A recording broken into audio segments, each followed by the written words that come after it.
स्वागत है आपका पब्लिक टाइम्स में। नमस्कार, मैं संध्या।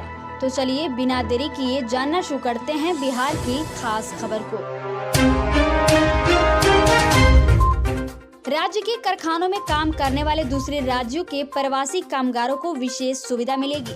नए श्रम कानून के तहत विशेषकर साल में एक बार उन प्रवासियों को घर आने जाने का किराया मिलेगा। वहीं इनकी सुरक्षा सुनिश्चित करने के लिए सरकार अलग से एक टोल फ्री नंबर जारी करेगा। श्रम संसाधन विभाग ने दूसरे राज्यों के प्रवासी कामगारों के लिए यह व्यवस्था की है ताकि उनको कभी किसी तरह की परेशानी नहीं हो सके। बिहार में कोरोना संक्रमण अब तेजी से पांव पसारना शुरू कर चुका है। मुख्यमंत्री नीतीश कुमार ने भी इस बात का ऐलान कर दिया है कि प्रदेश में कोरोना की तीसरी लहर ने दस्तक दे दी है, जिसके बाद अब अधिक सतर्क रहने की जरूरत है। बिहार में करीब 4.5 माह बाद मंगलवार को 47 नए कोरोना संक्रमित पाए गए, जिनमें 28 मरीज केवल पटना में ही मिले हैं। पटना की हालात अब गंभीर होती जा रही है। देश भर में भी कोरोना वायरस के नए वेरिएंट ओमिक्रॉन को लेकर दहशत का माहौल बना हुआ है। भारत के कई राज्यों में ओमिक्रॉन से संक्रमित मरीज मिले हैं, लेकिन बिहार में अभी तक ओमिक्रॉन का एक भी मामला नहीं पाया गया है।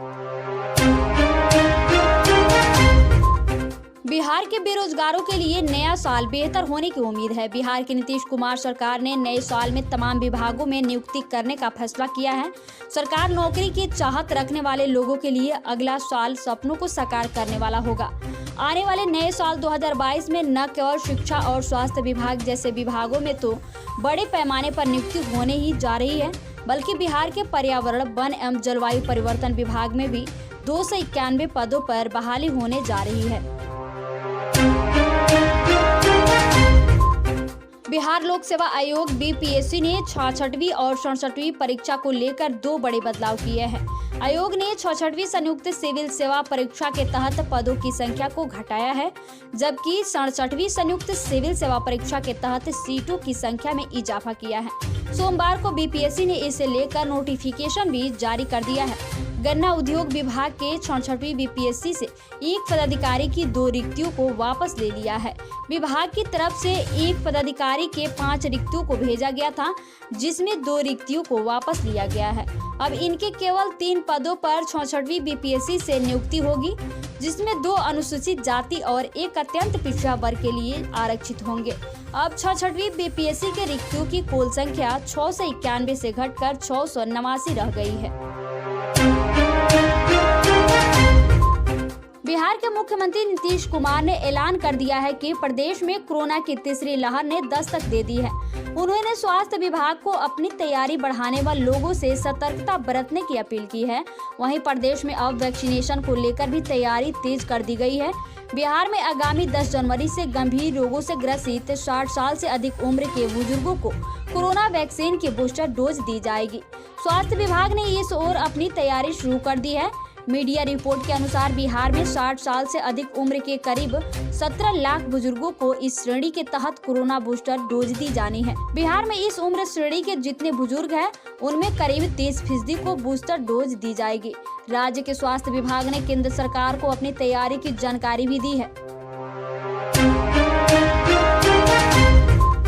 बिहार में आईटीआई के आधुनिकीकरण का काम अब टाटा करेगी।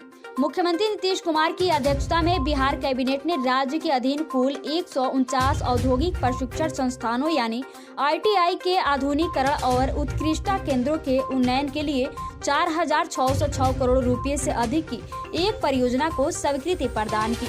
बिहार सरकार ने इस काम के लिए टाटा टेक्नोलॉजी से समझौता किया है। बिहार कैबिनेट ने टाटा टेक्नोलॉजी के साथ समझौते के प्रस्ताव को स्वीकृति दे दी है। अब टाटा की कंपनी बिहार के कुल 149 आईटीआई के आधुनिकीकरण का काम करेगी। इससे प्रदेश के युवाओं को बड़ा फायदा मिलेगा। कैबिनेट सचिवालय के अतिरिक्त मुख्य सचिव संजय कुमार ने कहा कि परियोजना को टाटा टेक्नोलॉजी के सहयोग से चलाया जाएगा। राज्य के आईटीआई कॉलेजों को टाटा टेक्नोलॉजी की मदद मिलेगी। वर्ष 2021 में बिहार परिवहन क्षेत्र में कई नई सुविधाओं की शुरुआत हुई। शहर की सड़कों पर 25 इलेक्ट्रिक और 50 सीएनजी बसें दौड़ने लगी। साथ ही लॉन्ग रूट में 70 नई डीजल बसों का परिचालन शुरू हुआ। इसमें सामान्य बसों के साथ साथ कुछ सेमी डीलक्स और डीलक्स बसें भी शामिल थी। इससे न केवल शहर के भीतर लोगों के लिए ऐसी बसों से आरामदेह सफर शुरू हुआ, बल्कि प्रदेश के दूरवर्ती जिले भी आना जाना अधिक आसान हो गया। साथ ही आने जाने का खर्च भी घटा। शहर में इलेक्ट्रिक बस का सफर 2 मार्च को शुरू हुआ। सीएम ने 12 बसों का उद्घाटन किया और इसी के साथ शोर और प्रदूषण रहित ऐसी बसों में आरामदायक सफर की शुरुआत हुई। भागलपुर में 3 जनवरी से प्रारंभ हो रहे किशोर टीकाकरण को लेकर स्वास्थ्य विभाग ने तैयारियां शुरू कर दी हैं। जिले में 15 से 18 उम्र की संख्या करीब 2,20,740 है। टीकाकरण के लिए 1 तारीख से रजिस्ट्रेशन शुरू हो जाएगा। समस्तीपुर जिले के उजियारपुर पीएचसी में एक अजीबोगरीब मामला सामने आया है। एक महिला ने आशा कार्यकर्ता की मिलीभगत से 9 महीने के बदले मात्र 3 महीने 12 दिन के अंतराल पर 2 बार बच्चों को जन्म दिया। दोनों बार महिला ने लड़के को जन्म दिया है, लेकिन स्वास्थ्य विभाग को इसकी भनक भी नहीं लगी। दोनों बार उक्त महिला उजियारपुर अस्पताल में ही भर्ती हुई और प्रसव कराया। उक्त महिला हरपुर रेवाड़ी गाँव की है। इस फर्जी वार्ड के पीछे जननी बाल सुरक्षा योजना का लाभ बताया जाता है। मामले का खुलासा होने के बाद सीएच डॉक्टर सत्येंद्र कुमार गुप्ता ने अपर उपाध्यक्ष सह सहायक अपर मुख्य चिकित्सक अधिकारी और गैर सरकारी रोग के नेतृत्व में एक जांच टीम गठित कर दी है। देश भर में कोरोना के नए वेरिएंट ओमिक्रॉन के मामले तेजी से बढ़ रहे हैं। विशेषज्ञों का मानना है कि यह तीसरी लहर का कारण बनेगा। इसी बीच बिहार के मुख्यमंत्री नीतीश कुमार का बड़ा बयान आया है। उन्होंने कहा कि राज्य में कोरोना की तीसरी लहर की शुरुआत हो चुकी है।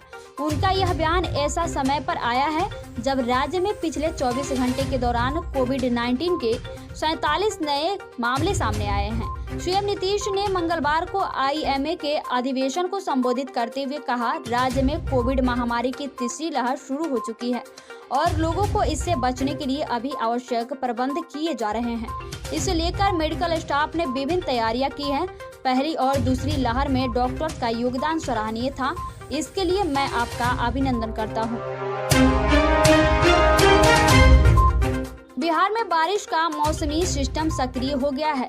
इसके प्रभाव से ठंड में बढ़ोतरी होगी। मंगलवार की शाम राज्य के पटना, गया, औरंगाबाद, भभुआ, रोहतास, जहानाबाद, अरवल जिले में बूंदाबूंदी हुई।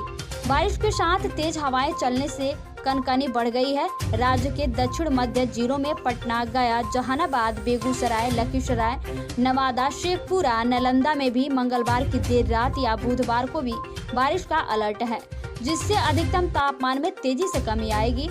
29 और 30 दिसंबर को राज्य में कई जिलों में शीतलहर की स्थिति बन सकती है।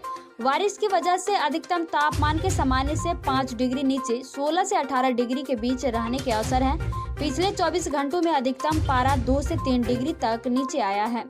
पश्चिम चंपारण, पूर्वी चंपारण, सिवान, सारण, गोपालगंज, बक्सर, भोजपुर, रोहतास, भभुआ, औरंगाबाद, अरवल, पटना, गया, शेखपुरा, नालंदा, नवादा, बेगूसराय, लखीसराय, जहानाबाद में बारिश और मेघ गर्जन की स्थिति रहेगी। इन जिलों में 29 और 30 दिसंबर को शीतलहर की स्थिति रह सकती है। बिहार के मुख्यमंत्री नीतीश कुमार ने कहा है कि आईजीआईएमएस, एनएमसीएच समेत भागलपुर, मुजफ्फरपुर और गया के मेडिकल कॉलेजों में भी 2500 बेड का अस्पताल होगा। वहीं पीएमसीएच को अंतर्राष्ट्रीय स्तर का 5400 से अधिक बेड का मेडिकल कॉलेज अस्पताल बनाया जाएगा। 4 वर्ष में 3 फेज में इनका निर्माण कार्य पूर्ण होगा। जब यह बनकर तैयार होगा तो आपको ऐसा मेडिकल कॉलेज दुनिया में कहीं नहीं मिलेगा। मुख्यमंत्री मंगलवार को सम्राट अशोक कन्वेंशन केंद्र स्थित बापू सभागार में आईएमए के 96 राष्ट्रीय अधिवेशन का दीप प्रज्वलित कर उद्घाटन करने के बाद बोल रहे थे। उन्होंने कहा कि 24 नवंबर 2005 में हम लोगों को काम करने का मौका मिला। तो ये थी बिहार की खास खबर। धन्यवाद।